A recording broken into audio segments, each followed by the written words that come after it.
rifacciamo. Accendino. Più frequenti.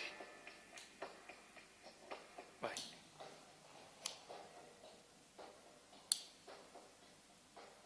Landini, basta con sto impissare e spegnere che l'accendino.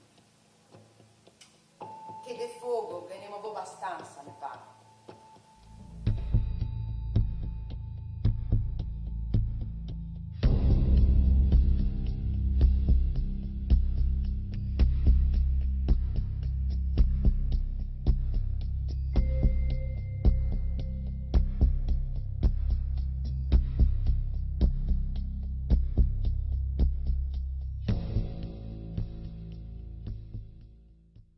Ci siamo posti come dubbio è qual è il personaggio più avvicinabile nel passaggio dal maschile al femminile in un testo come questo che prevederebbe tre maschi.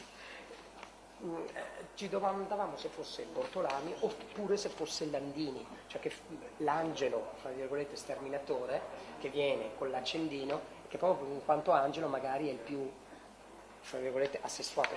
Diciamo, tu hai anche l'autorità di essere autore e quindi di proporre questa cosa, però noi dobbiamo vedere la verifica empirica. Esatto. Perché infatti, l'empirismo a teatro è la cosa fondamentale.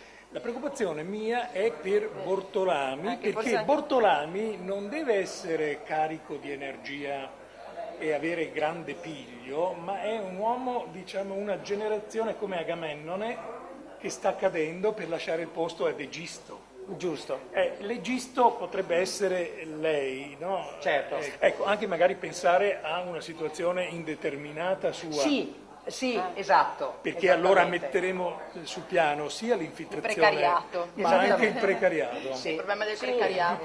Dipende da come la cosa. Questa roba qui è fondamentale per un lavoro, diciamo, di teatro. Perché noi stiamo facendo quello che faceva Ruzzante, Machiavelli, Goldoni, con gli attori che aveva. con gli attori, con la corte degli attori. con la corte degli attori, modificava la drammaturgia. Esatto. Io non mi sarò in corto della mafia, ho messo bene in corto della crisi.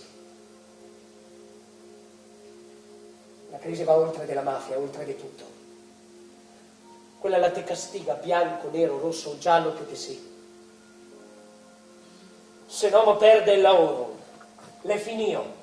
Vieni a dirmelo, ni. Sì, perché mi pare che la se lo gabbia di smentegare. Cosa ho da fare, secondo me? Resista, Bortolami, resista. Farci resista, carino. Questa esperienza, che è stato questo master organizzato sulla base di un bando che ha aperto a tutta la comunità la possibilità di scrivere. Noi abbiamo raccolto circa 40 copioni teatrali, ne sono stati selezionati 3. Ecco, questi 3 sono scritti in lingue, diciamo, tra virgolette, diverse. 3 atti unici, uno scritto in veneziano, un altro in veronese e uno padovano. Quindi abbiamo i 3 nuclei fondamentali del Veneto, perché non c'è una lingua veneta. Ci sono delle varietà linguistiche locali. Il teatro questa sera è pieno, quindi abbiamo la pianta esaurita.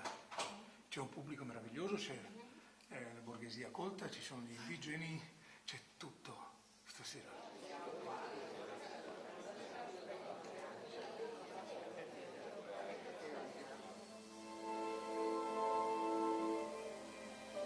Sono venuto qua per sta foto. La trovai in un cassetto in camera della mamma e non dovevo cercare una soglia da portare a papà in ospedale e si appoggiò sulle tue spalle.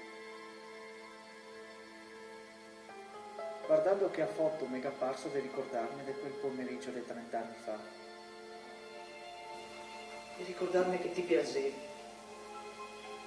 Mi è apparso di ricordarmi che avevo da calmarti. Crepi il lupo, come ho detto, è scritto proprio in veneziano contemporaneo.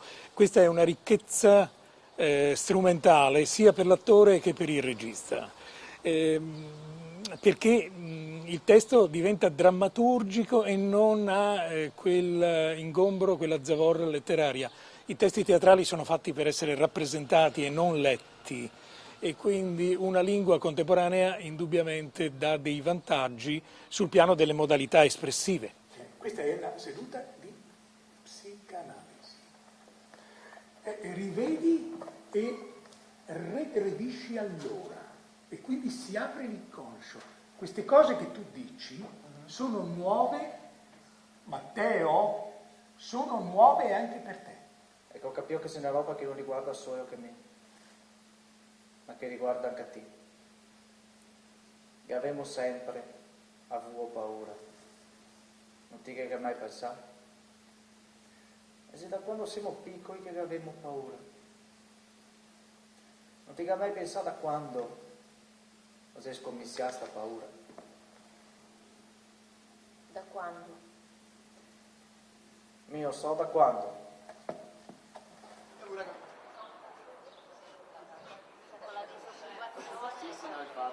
Qua è la mia attività.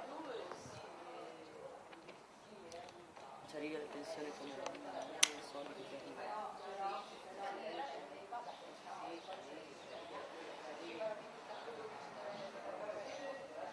Questo lavoro è un'opportunità che ci permette di perfezionarci e quindi la speranza di tutti noi è sempre quella di poter inserirci nel territorio e magari di fare delle esperienze proprio nel territorio, dal momento che spesso si è sballottati a destra e a sinistra e per il proprio territorio non si riesce mai a fare qualcosa di utile.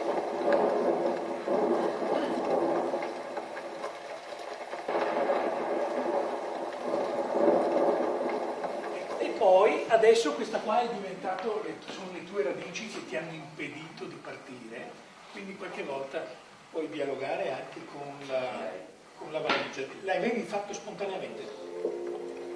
Quando che manca un niente che il treno parte, te ti alzi, ti alzoi su e te vai al tuo binario. E prima di montare ti apposi su, davanti alla porta del treno e te monti.